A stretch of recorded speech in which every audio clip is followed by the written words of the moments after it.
আবারও আলোচনায় ভারতীয় ধনকুবের মুকেশ আম্বানির পরিবার। বিলাসবহুল লাইফস্টাইলের জন্য প্রায়ই আলোচনায় থাকেন আম্বানি পরিবারের সদস্যরা। এবার কথা উঠেছে নীতা আম্বানির নতুন গাড়ি নিয়ে। 100 কোটি রুপির বিলাসবহুল অডি গাড়ি কিনেছেন নীতা, বাংলাদেশি মুদ্রায় যা 138 কোটি টাকারও বেশি।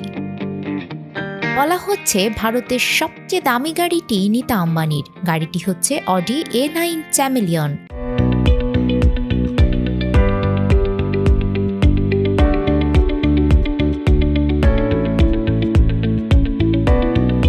এই অডি গাড়িটি প্রায় 600 হর্স পাওয়ার শক্তিশালী ইঞ্জিন সহ বাজারে এসেছে। সারা বিশ্বে এটির মাত্র 11টি গাড়ি বিক্রি হয়েছে। গাড়িটির সবচেয়ে বড় বিশেষত্ব হলো এই গাড়ির রং। বোতাম টিপেই গাড়ির রং পরিবর্তন করা যায়। এই গাড়ির রঙের নকশা বৈদ্যুতিকভাবে প্রস্তুত করা হয়েছে।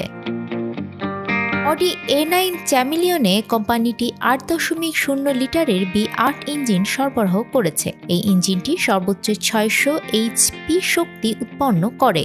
0 থেকে 100 কিলোমিটার গতিবেগে পৌঁছতে সময় লাগে মাত্র আধা সেকেন্ড। গাড়ির সর্বোচ্চ গতিবেগ প্রতি ঘন্টায় 250 কিলোমিটার। বলা হয়ে থাকে এই গাড়ির গতি বুলেট ট্রেনের চেয়েও বেশি। গাড়িতে মাত্র 2টি দরজা দেয়া হয়েছে। এ গাড়ির দৈর্ঘ্য প্রায় 5 মিটার। গাড়ির উইন্ডশিল্ড ও ছাদ একটিতে যোগ করা হয়েছে। উইন্ড স্ক্রিন গাড়ির ছাদের সঙ্গে জোড়া লাগানো। দেখলে অনেকটা মহাকাশযানের মতো মনে হতে পারে।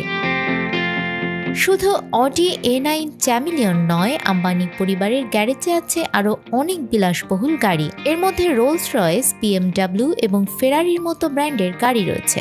আম্বানি পরিবারের গাড়ির সংগ্রহে প্রায় 170টিরও বেশি বিলাসবহুল গাড়ি রয়েছে বলে জানা যায়। এই গাড়িগুলোর প্রত্যেকটির মূল্য কয়েক কোটি টাকা। নিউজ ডেস্ক, আমাদের সময়।